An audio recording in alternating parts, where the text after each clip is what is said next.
inyong pagmamahalan sa isa't isa. Now I ask both of you, Marcos Fernando and Jubilee. Si Jubilee muna ang aking tatanungin. Jubilee, ikaw ba'y nakarito para tanggapin mo si Fernando bilang iyong asawa?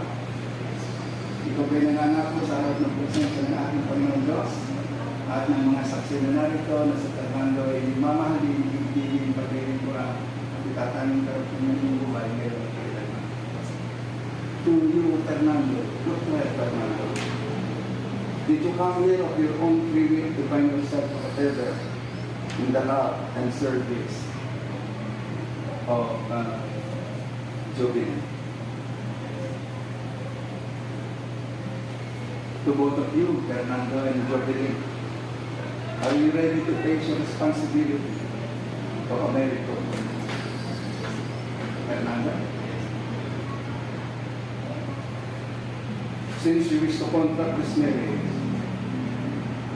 hold your hands together and promise your love to each other. I will now witness your covenant of togetherness and as a representative of our government and as a minister of the gospel, I will now solemnize your love. Kaya ang nais din natin ang mananatipan ng pag-aasawa, Fernando at Jubilee, may ilang oras upang lumigay at magkusang loob at kusang loob at buong katapatan ang inyong pagmamahalan sa isa't isa. Fernando, are you ready now to profess your promise of love to Jubilee, your vows, your commitment and your promise to her, huh? And say to all of us with loud and clear, because we are witness on your promise of love to her, huh? Say with you, are you ready now to upang i-ready mo ang pagmamahal at pangako kay Fernando? Okay. Sa lahat po ng nandito, pakinggan po natin ang kapahayagan ng pagmamahalan at tipan ng pangako ni Fernando at ni Jubilee sa isa't isa. Okay? Are you ready now to, do you have prepared vows to each other? Okay. Sige. Si Fernando muna. Will you go first, Fernando? What did you call Jubilee? What name did you call that? Darling, love? Love. Okay. Mr. Call her love. My love. Now, as your husband, I would like to say I'm really thankful for all you did for us till now. It's complicated, the Jewish belief, the language, the distance between Brazil and Philippines, but you embraced these things with me without thinking twice. So today I'm standing here before you, promising to be with you on the green and blue days.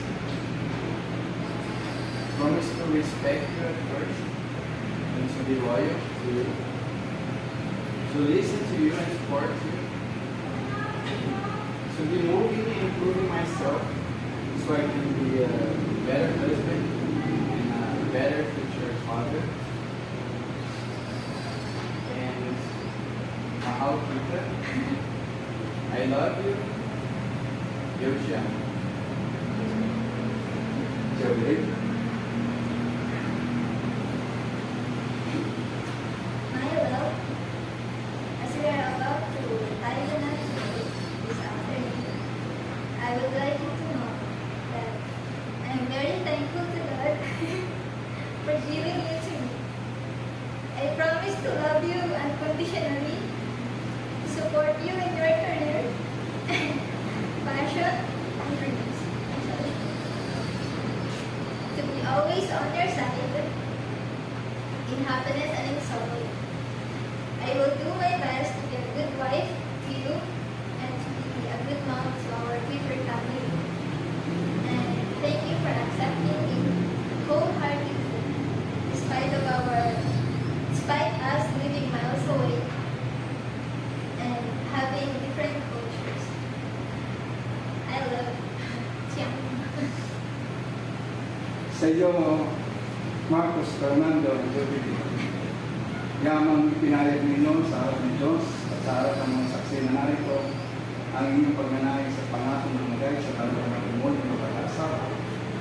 Ngayon, batay sa kapangyarihan ng pinagdalawsapin ng pamahalaan at bilang manungaral ng salita ng Diyos, Marcos Fernando at Jubilee ay pinagtitibay ko ang dandala ng inyong kasal na pinanumpaan sa isa't isa.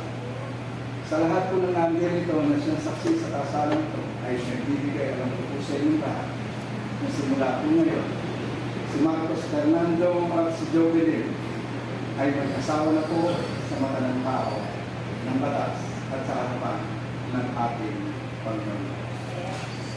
Kaya ito yung palakpakan sila. Ang sino ang pinagsama ng ating Panginoon ay huwag papag-iwalay ninyo hindi ng anumang uri na sitwasyon, pamilyaro, kadahilanan o kahit anumang uri ng mabigat na karamdaman. Tanging ang kamatayan lamang Marcos Fernando at Jubilee ang siyang makapag-iwalay sa inyo. Now, Marcos Fernando and Jubilee, by the power vested in me by law, and the authority granted to me by the family court, I now pronounce you as husband and wife.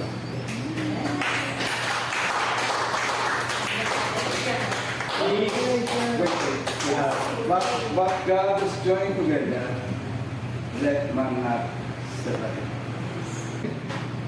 Marcos Fernando and Jubilee, as a symbol of your everlasting love and trust to one another. Marcos Fernando, take the ring of your wife and mention the name of your wife. I prepared your hands, left hands, Marcos Fernando, mention the name of your wife. Okay. Okay. I will love you forever. I will love you forever. Wear this ring as a symbol of my everlasting love As the symbol of my everlasting and loyalty loyalty for as long as I live. for as long as I live. Okay? Okay?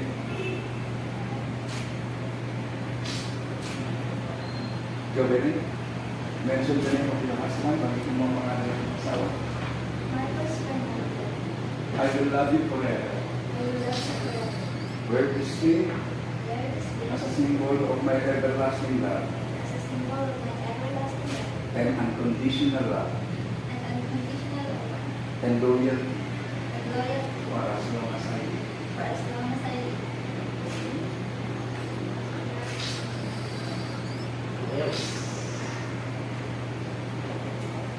Okay, this is Ari. Ari is a symbol of God's given blessing to one on your happy beginnings in your marriage. Marcos and Jubilee. You will bestow this Marcos Fernando to your bride, to Jubilee, as an everlasting promise.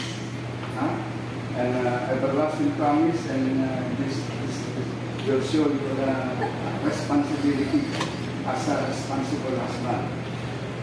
You will give it to Jubilee as a symbol of your devotion, and accountability to her. This is an eternal blessing from our Lord. Okay, Marcos Fernando, put it on the hands of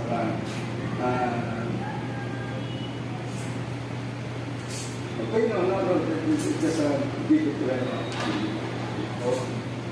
Okay, and also Marcos Fernando, our culture here in the Philippines is you will be the one to provide everything for Jubilee. You will be the one to provide everything of the needs of Jubilee and the needs of your the needs and welfare of your children, and put your trust and love to Jubilee, and Jubilee will taking care of everything for you. what is your currency in Brazil? What is your currency in Brazil? Peso? Real. Huh? Real. Yeah. Real. Okay. Oh, even single what? Even single yaw? Yaw? You will even single yaw on your pocket. You will give it to Jubilee. And Jubilee will take care of everything what you are needed for. Huh? Including your health, including your plans, including your funds. Whatever you need, she will be taken care of. And she will be also taking care of your children. Huh? Okay. So, okay, just put it down muna. The Bible is the Word of God. May you accept God's blessing through His Word. And it will serve as a stronghold in your lives as one, and may it enlighten you with a newfound strength and hope and life forged with your great love. Okay, you hold the words of God together. And repeat after me. We graciously open our hearts to accept the words of God as our life, strength, hope, and firm foundation. As a married couple, we promise to live by its ideas and pass its wisdom to our children. Okay? You may put it down. Okay?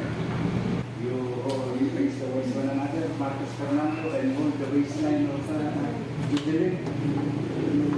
Now, this is the moment of Marcos Fernando is waiting for. Yes.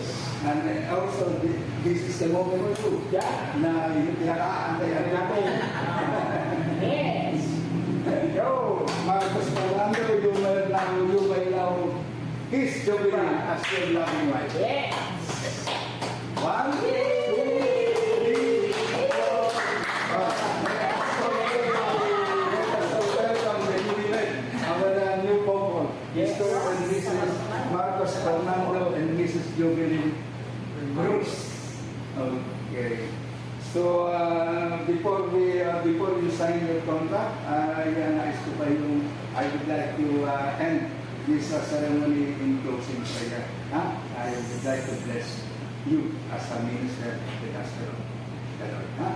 Ama namin nasa langit, marami po salamat sa iyong pagtiyak. Pinagpala mo po ang araw na ito sapagkat ngayon ay pinagtibay mo po ang kanilang pagmamahalan ni Marcos Fernando at ni Jubilee. Samahan po sila ng Diyos sa kanilang buhay.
Please let them in to this ordinary soul.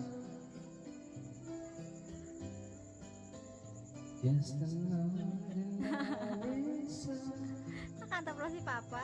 You special girl like you. Tawad ni si From a simple To get my way, I will run from here to here.